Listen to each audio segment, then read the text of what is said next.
Hello everyone, welcome to the Jargus Ranger Review. This time we'll be looking at the 16th and the Halloween episode of Power Rangers Ninja Steel, Grave Robber. Now this, unlike most Halloween episodes of the Neo-Saban era, is not a clip show, but the Rangers are fighting past monsters. This time it's because an old woman drops off a board game called Grave Robber at the school, and the Rangers grab it and they think it's fun, so they want to check it out. Except for Levi, he says he's never liked board games, so they can enjoy themselves. He continues playing his guitar. Problem is, it's a trap set by Cosmo Royale. Whoever that old woman was that dropped off the box, nobody knows. But hey, this kind of contradicts what I said in a couple episodes ago, where villains don't know the Rangers' faces, because now they know all their faces. Now, how would they know the Rangers specifically would play the game? I mean, if Victor, Vincent, and Monty cause shenanigans, it might distract them and someone else might have seen the box. Speaking of which, Victor, Vincent, and Monty, they are not in this episode at all, unless you count the opening credits, but that's it. Neither are Maximus and Madame Odious for that matter.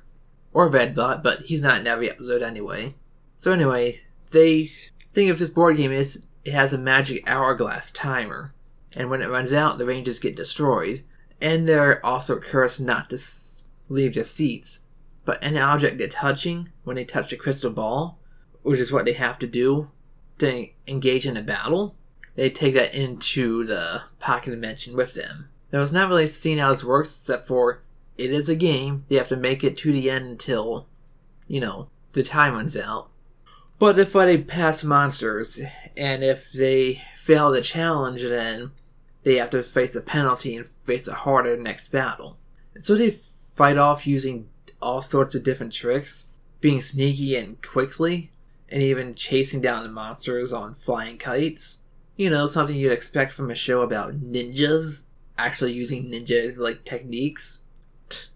Ninja Storm is more ninja-like than this season. Anyway, eventually get to the last battle, which is against a giant skull gator. Except Cosmo puts the twist.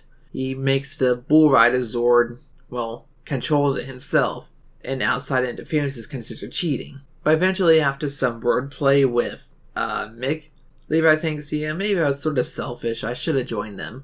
So he goes into just a classroom where they were doing it, and he sees in a crystal ball there, then, it was a trap, even though this looks cool. So he touches the crystal ball while holding the hourglass, and he goes right into battle. He takes control of his Zord and destroys the Skull Gator. Now Cosmo accuses him of cheating, but he says, well, I was never playing your game in the first place. Oh, and it's like, oh right, I can't control him if he's not under the spell of the game. So unfortunately it's too late for that, because then he destroys the hourglass and the Rangers are free.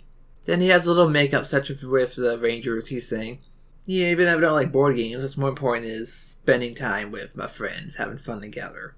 And Brody just says, but I don't think we want to touch any board games anytime soon. Yeah, not that funny of a line. But then it's dark outside, the other side. Hey, let's go trick-or-treating. Which, these people are supposed to be like around 18 years old and they go on trick-or-treating. Wow.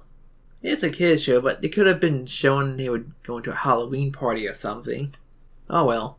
Minor complaint. It is a kid's show, after all. Anyway, episode was just okay. I mean, the fighting was alright just because it got more creative than usual. But overall, nothing too special. You can skip this one and it's fine. It's just a run-of-the-mill Halloween episode that's just a little bit better than usual. Though for this show, that isn't much for holiday episodes. Other than that, you can skip it if you want to. If I watch this season again, I might skip this episode. But hopefully the next one is going to be really interesting when we get back to the main story. And I hope you join me for that review. Until then, I'm Jargus Zero. Thanks for watching, and let the power protect you.